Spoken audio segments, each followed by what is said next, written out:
TCGs are huge in the hobby space at the moment. Pokemon cards are flying off shelves, stores are unsealing boxes, running lottery systems, and keeping them behind glass or in tamper-proof cases with alarms on them to limit scalpers and thieves. There are videos of people brawling to try get as much product into their shopping cart as physically possible when restocks happen, people camping outside stores. In Magic the Gathering, Final Fantasy was their best-selling set ever, but yet stores are still full of the Spider-Man set. In Yu-Gi-Oh!, YCSs continue to sell out minutes after going live. Riftbound, a brand new TCG set in the League of Legends world, has started incredibly strongly, and sets and pre-constructed decks are really hard to come by in some places. One Piece, Digimon, Lorcana, Flesh and Blood, Gundam, Sorcery, there is a huge number of TCG options out there for anyone who wants to get into the hobby. To a brand new player though, it can be really esoteric, really obtuse to know, where do I start? What's an advanced format? What's a standard format? What is Extended, Commander, Silver Age, Pauper? What do all of these mean? What's a side deck? What's an extra deck? And why can't I buy any Pokemon cards at all? And for that you can blame this guy. Where do I start to actually play these games? So, I'm not going to cover how you actually play games here. There are plenty of other resources for you to go and find out how to play games better explained than I can do. What I am going to do is look into products that are available right now that you can go buy, or how best to spend your money if you want to start playing the game. Get involved in your local community and the pros and cons and things that are happening in each game at the moment. This is not going to be about buying packs. This is not going to be about investing in games, cracking packs for value. If you have even the smallest amount of experience in TCGs, you know that cracking packs for value is almost always a terrible idea. This video is focusing on playing these games. Collecting and investing are completely separate to this. For this video, I'm going to cover Magic, Yu-Gi-Oh!, Pokemon, and Flesh and Blood, because that's the TCGs I'm most familiar with. Let's start with Magic the Gathering. Magic the Gathering is the oldest TCG and is still going pretty strongly in terms of sales. Over the past few years, there have been some more controversial changes with the introduction of Universes Beyond, but the game still continues to sell very well, particularly when focusing heavily on the Commander format. There's a huge variety of formats that cover all different types of gameplay, from single-player variants, multiplayer variants, 1v1 variants, across a rich 30-year history of the game, and you can really see that when you play some Magic decks. You have your budget format in Pauper, you have a multiplayer free-for-all gameplay experience with Commander, you have 2v2 formats in Two-Headed Giant, competitive 60-card formats with Standard, Modern and Legacy, sealed play with Draft and, well, Sealed. There's even weird variants like Dan, which has just had an incredible Secret Lair product that no one could buy. And we'll talk about Secret Lairs a little bit later. Which plays like using Magic's rules, but is almost more like a puzzle board game rather than an actual game of Magic. Magic is very well stocked, it's very easy to find product, and very widely supported across game stores across the world. There are huge global events, there are online events, and there will be regular events local to you. Friday Night Magic has been a core of the Magic experience for years, and most local game stores that support Magic will still run tournaments on a Friday evening for this, and they will often do various formats. They might do Draft, they might do Sealed, they might do Legacy, Standard, Modern, they might do a variety, or they might rotate between these. Product is usually very available. We did have some episodes of scalping with the Final Fantasy set, however it was reprinted quite a lot, and so generally you can still find some Final Fantasy packs outside of collector's boosters for reasonably close to MSRP now, and the singles are very, very available. But we look at a set like Spider-Man, and despite having the Marvel backing behind it, it didn't sell very well at a local game store level, although Wizards say it sold very well on their distributor level. So why is Magic doing Final Fantasy and Lord of the Rings and Spider-Man? So over the past few years, Magic has incorporated, and these have been a massive success in terms of sales, although more controversial in terms of player appreciation for them. Final Fantasy and Lord of the Rings are two of the best sets Magic has ever released, and two of the best-selling sets Magic has ever released. However, we have had much poorer sets like the Assassin's Creed or the Spider-Man set. I keep harping on about the Spider-Man set, and that's a bit of a pattern. Magic as a game is fairly easy to learn. You can play one land a turn, you use your lands to get mana, to cast spells, and you reduce your opponent's life total from 20 to 0. And once you've learnt how to play Magic, it generally plays fairly consistently within itself. Magic has two online clients, Magic Arena, which is a flashy, up-to-date version, and Magic the Gathering Online, or MTGO, which is the old, ugly variant. Arena is free to play and runs on a gem and wildcard system where you put your money in to buy gems, which you can then use to buy packs, and opening these packs earns you wildcards which you can swap for cards of an equivalent rarity, and also playing games can unlock you a few more gems and gold which can buy you more packs or pay for sealed events on there. It looks nice, it plays reasonably well, but it doesn't have a dusting or trading system which can make it a chore to get cards you need, especially if you don't like playing sealed formats. It does not have every card across Magic's history supported in it, and cards from older formats tend to get added in dribs and drabs throughout its lifespan. And it also has an online-only format called Alchemy, which has cards that do things that you couldn't really do in paper, such as generating new cards that shouldn't exist in your deck, or changing characteristics of cards permanently for that game. Magic Online, on the other hand, is a much more direct counterpart to the TCG itself. It's a little bit of an idiosyncratic software, it can be a bit more difficult and unintuitive to actually use, and it has every card across all formats supported, but it is showing its age and does generally look pretty ugly. You buy and trade cards directly through the client itself, and you can sell them later. And it also has hiring services, or companies offer hiring services where you pay them a small fee to be able to rent decks or rent cards you need for events, rather than having to buy the cards yourself. Another thing Wizards of the Coast has been doing recently are what they call secret lairs. These are their direct-to-consumer card sales. Every few months, there will be a print run drop, a limited print run drop, where cards with fancy art or sometimes mechanically unique cards are sold, and you pay $30, $40, $50, and they get posted to you.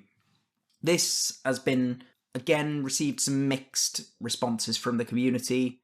On the other hand, some of the art treatments are very nice, and some of them do have really good value for the person buying them, but mechanically unique cards can be hard to come by, and there's no guarantee if or when they will be reprinted, and their drops a limited print run, and they have become a major target for bots and scalpers, such as the recent Dan Dan Secret Lair, which was sold for $100 on their Secret Lair website, sold out within half an hour, and immediately appeared on eBay for double or even triple the price.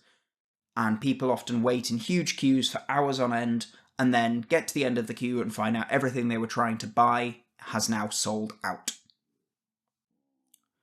So how do you get started in Magic the Gathering? Magic the Gathering, of all the franchises here, probably has the weakest lineup of products for a new player trying to get involved with the competitive game. The most popular single format for Magic the Gathering is Commander by an absolute country mile.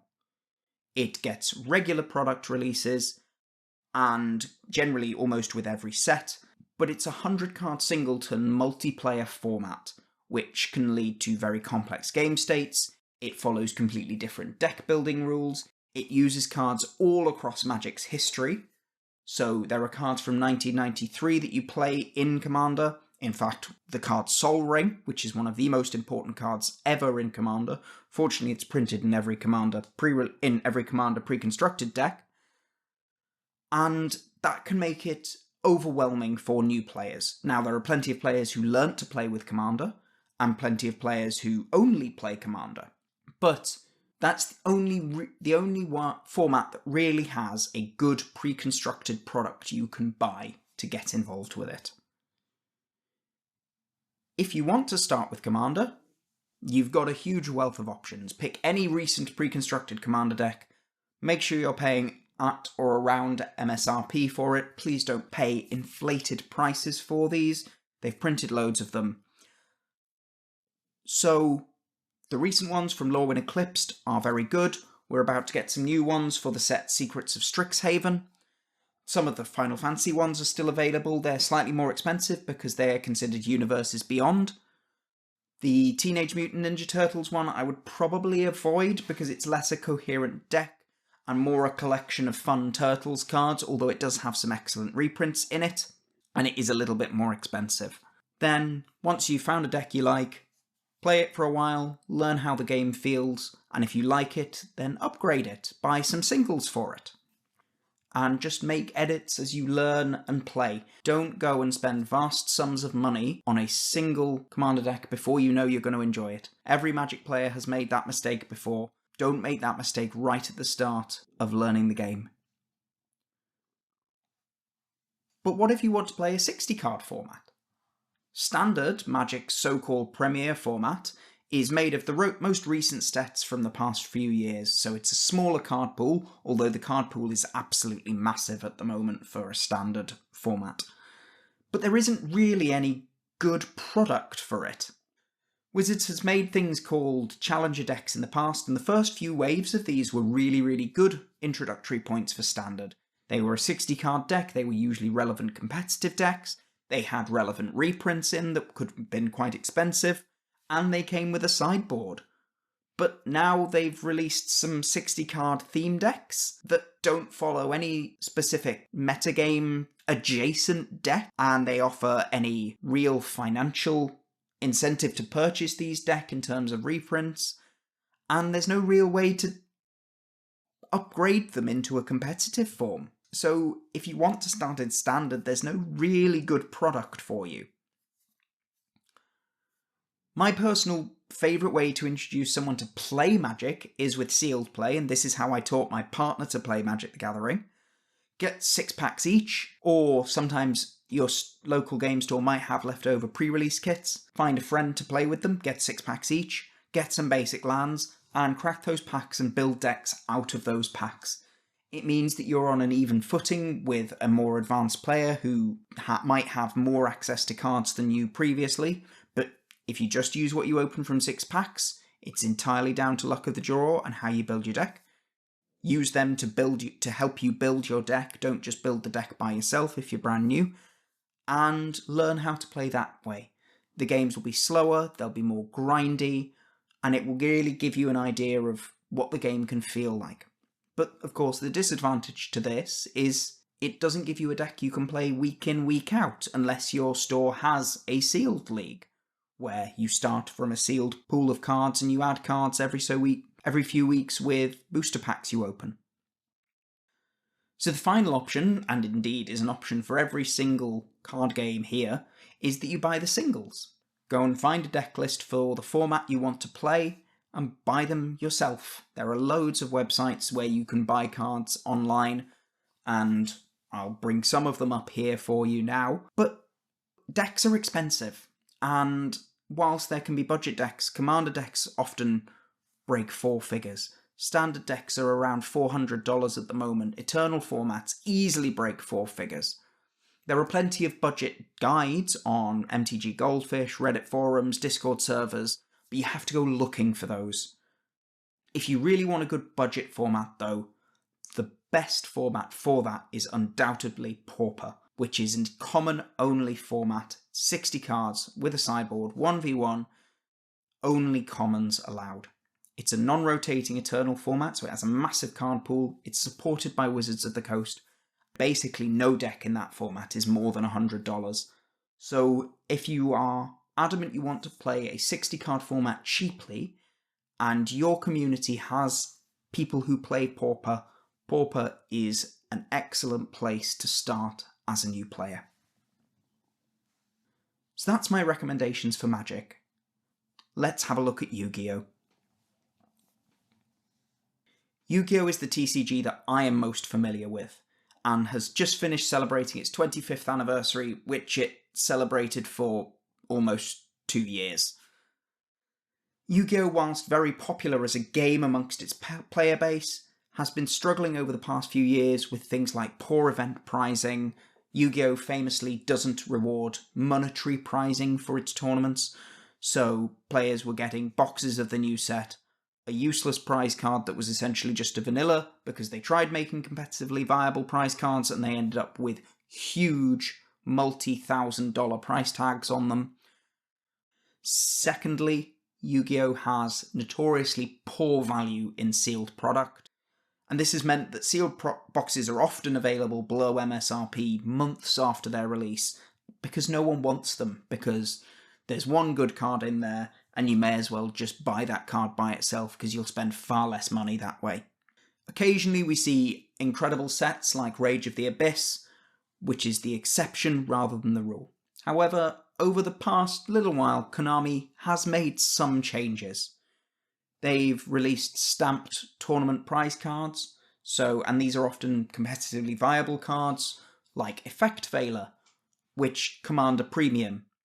They're bringing full art cards to the TCG with the new Rarity Collection. They've just been released in Japan in the OCG.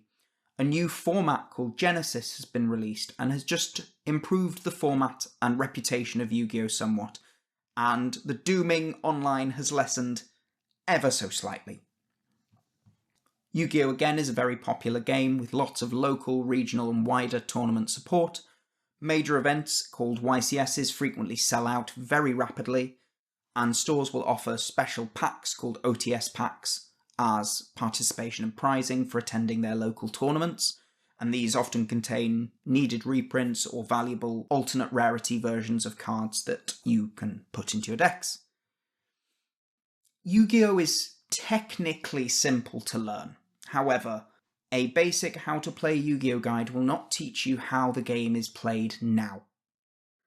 They teach you how to play Playground Yu-Gi-Oh! From the early noughties, and then when you go and try play modern Yu-Gi-Oh!, you end up watching your opponent essentially playing solitaire with themselves for half an hour and then tell you that they've won and there is nothing you can do about it. Yu-Gi-Oh! Is now, at its core, a game of learning and navigating combo lines and knowing when to disrupt your opponent's combo lines and learning how to adapt to that disruption. And using your interaction that is often hidden information and knowing when your opponent has interaction and being able to read what interaction they have to successfully get to an end state that you can win. Yu-Gi-Oh! Nominally now has 3 formats: what we call Advanced Format, which is the most common one, Traditional Format, which essentially doesn't exist, and now Genesis Format, although there are alternate formats that technically have Konami support. But really, the only ones that are supported at the moment are Advanced Format and Genesis Format. There are retro formats called Time Wizard Format, but they follow their own things and there's no products for them. If you want to get involved in a Time Wizard format because you played previously, go and look some decks up online. There's loads of Discord servers and websites that will teach you what decks are good for things like Goat Format, Edison Format, Dragon Ruler Format, and give you deck lists that you can build on. For this, we're going to focus on Advanced Constructed, which is what most people play in paper. Yu-Gi-Oh! Has a supported simulator called Master Duel, which has a slightly different card pool. It follows a slightly different release schedule, a slightly different ban list, and is best of 1 rather than best of 3. It is, however, a very generous official simulator and is very easy to make a competitive deck as a new player. Also, unlike Magic the Gathering Arena, it has a dusting feature where you can destroy cards you own to generate new cards. Yu-Gi-Oh! Also, whilst it has expensive cards, has a very generous reprint policy, where pretty much any card that is used competitively will see a significant reprint at the latest around 12 months after its original release. Sometimes it happens even sooner. In the case of a card like Mulchami Fuwalos, which was over $100 at its peak, they reprinted that around 6 months later, which massively dropped its price. So, how do we get started in Yu-Gi-Oh? Yu-Gi-Oh actually often has lots of really good pre-constructed products that are good for new players to buy. Yu-Gi-Oh also often does regular reprint sets, which whilst maybe don't have significant financial value to buy packs and rip them open, often is very good at giving you access to cards you need to play the game. And there's that value there of, yes, technically I didn't make money, but actually I got lots of cards I can use. So Yu-Gi-Oh is very good at getting cards into the hands of players, except its most recently released cards. Now, the best thing you can do depends on where you live at the moment. If you live in the United States, then buy 2 copies of the Legendary Modern decks and you're pretty much set. You can smush the 2 Sky Striker decks together, smush the 2 Mitsurugi decks together, and you've basically got full versions of this. If you add in a couple of extra Mulchamis, particularly Mulchami Perulia and Mulchami Fuwalos to complete your playsets. If you want to supplement the Sky Striker deck, add 3 copies of Radiant Typhoon Vision and a copy of Mystical Space Typhoon, 3 copies of The Fallen and the Virtuous, and some Albaz fusions, and you've pretty much got the complete Sky Striker deck that is doing pretty well at the moment. Similarly, that gets you a pretty complete Mitsurugi deck as well, and you also have the X-Saber stuff remaining as well. If you wanted to, this would by itself will cost you around $100. If you want to, you could even split this with a friend, each buy 1 deck. One takes the Mitsurugi half, one takes the Sky Striker half, and I don't know what you do with the X-Saber stuff. Figure that out yourselves. But that gets you a really, really good competitive starting point, gives you 2 decks that play very differently to each other to teach you the fundamentals of how Yu-Gi-Oh is played now.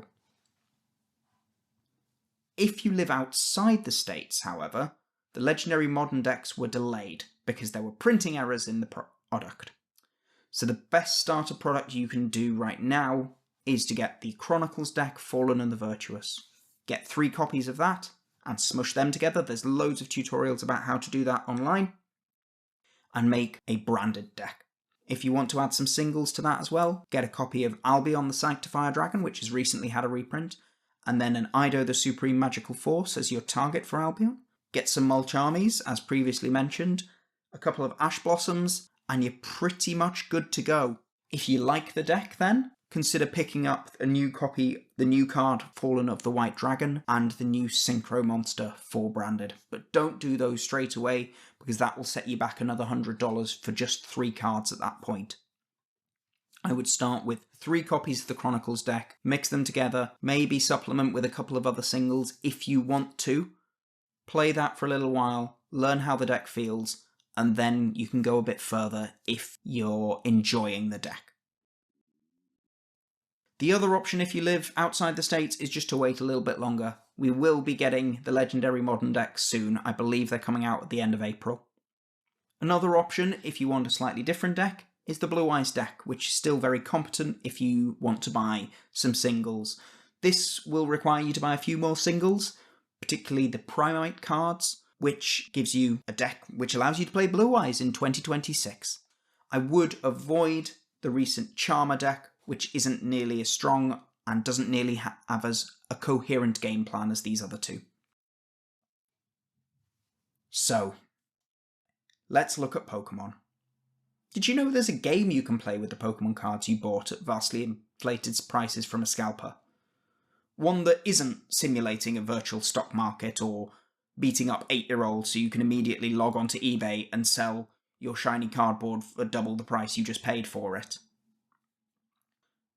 The Pokemon trading card game is probably the least popular bit of Pokemon card collecting. But yes, it exists, it has regular tournaments, it has cash prizing, and Worlds is a really, really hyped part of the Pokemon competitive game calendar. They all get streamed on Twitch, on YouTube, and they generally have really high production values.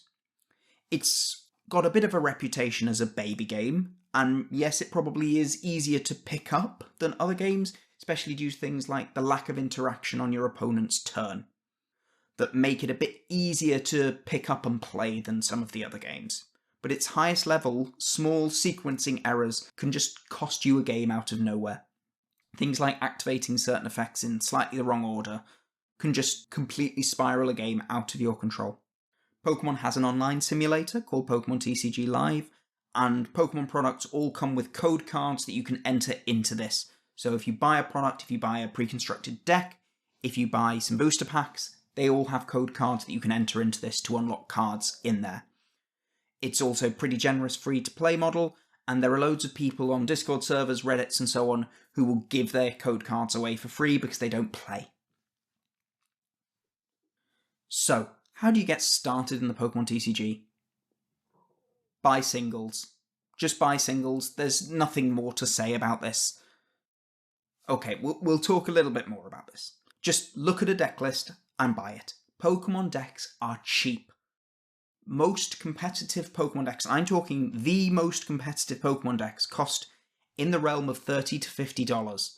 So if you buy one and you don't enjoy it, you've not lost that much money. Like, for Yu-Gi-Oh! We're talking about a $100 initial investment to get a decent starting deck. For Magic, a Commander deck will set you back $50 maybe even a little bit more if you get one of the Universes Beyond ones. A standard deck will easily cost you over $100, maybe slightly less if it's a particularly budget deck. But Pokemon decks cost $30 to $50. And there's, again, lots of staple tech cards that have a lot of crossover into other decks that you can buy and swap between decks very easily. Now, I could say this for all TCGs.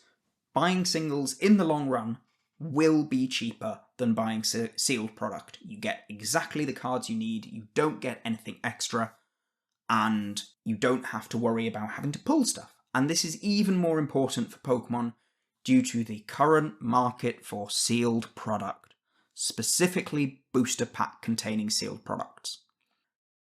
Unlike most of the other card games, Pokemon card prices are driven by collectability, not by the competitive environment. Pokemon cards get multiple different printings in a set and often get reprints in later sets down the line. And generally only the highest rarity versions of these command high prices. Because so much product is open to get these chase variants, people sell off their lower rarity versions very cheaply to try and get some of their money back, and they're often really affordable. We can look at some examples here. So let's look at a card like Fezandipity EX. This is a card, this is played in a huge number of decks, usually just at 1 or 2 copies, but it's played in almost every Pokemon deck at the moment. It is $4 for the cheapest printing. The most expensive printing is $85, but it's $4 for the cheapest printing. Look at a card like Dragapult EX. This is one of the most popular main cards for decks. It literally is the name of the deck it goes in. It's called Dragapult EX, the deck. You can buy Dragapult EX for $1. Okay, yes, you can buy the fancy art version at a vastly more expensive price, but why do you need to? If you're not collecting, if you just want to play, the basic version does exactly the same thing as the fancy version. Now, Pokemon does frequently release competitively aimed pre-constructed products. They're often called League Battle Decks, or sometimes there are things called Trainers Toolkits that often come with very important cards that you need to build decks, or just a full deck by themselves. And these often don't get scalped in the same way because they don't contain booster packs. And they often stay on the shelves because you have no chance at hitting that chase rare. There's a new Lucario one set to release in a couple of months that will likely be a very good starting point. There are the rival battle decks, particularly the Marnie one. Grimmsnarl EX is a reasonably popular deck archetype at the moment. And the rival ones net you a nice unavailable elsewhere promo card. If you get the Steven one, you get a Beldam. If you get the Marnie one, you get a Morpeko, which has a decent price tag attached to it. A thing to note about Pokemon right now is that in April, Pokemon will undergo what they call rotation. Now, lots of TCGs have a rotation, Magic the Gathering has a rotation as well.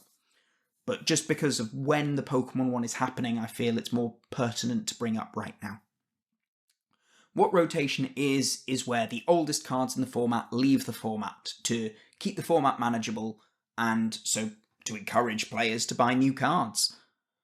On the 10th of April 2026, huge amounts of the Pokemon competitive cards will be leaving the format. These include things like Gardevoir EX, Goldengo EX, Charizard EX, and supporters like Iono. The format will be very different and slightly uncharted for a little while following this. So if you're going to buy a Pokemon deck and you want to get into Pokemon, just do a little bit of research first to make sure you don't accidentally buy yourself into a deck that's only going to be viable for another week by the time it arrives in the post. For information, all cards with a G in the bottom left corner of the card that haven't been reprinted with a different subsequent letter will be rotating. Please make sure your deck list is safe before you buy it, because I don't want any new players to accidentally buy into a Gardevoir EX deck and then find out they can't play it the first time they take it to a tournament. So let's finish with Flesh and Blood. This is the newest TCG on this list, and my latest foray into a TCG with the release of the Silver Age decks.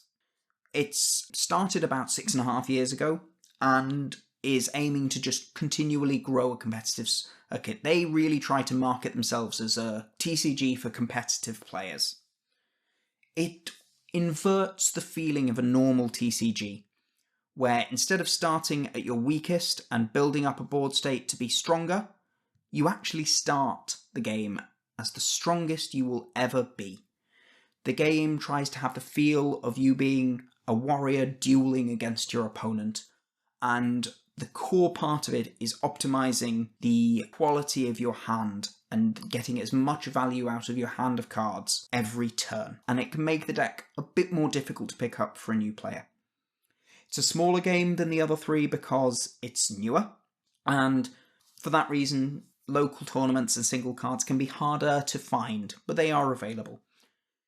The game has also received criticism because some cards are very, very expensive, and pull rates can be very, very low in sets, which can make it unpopular for new players to get involved. However, they have tried to improve that recently with the addition of Silver Age, which we will talk about.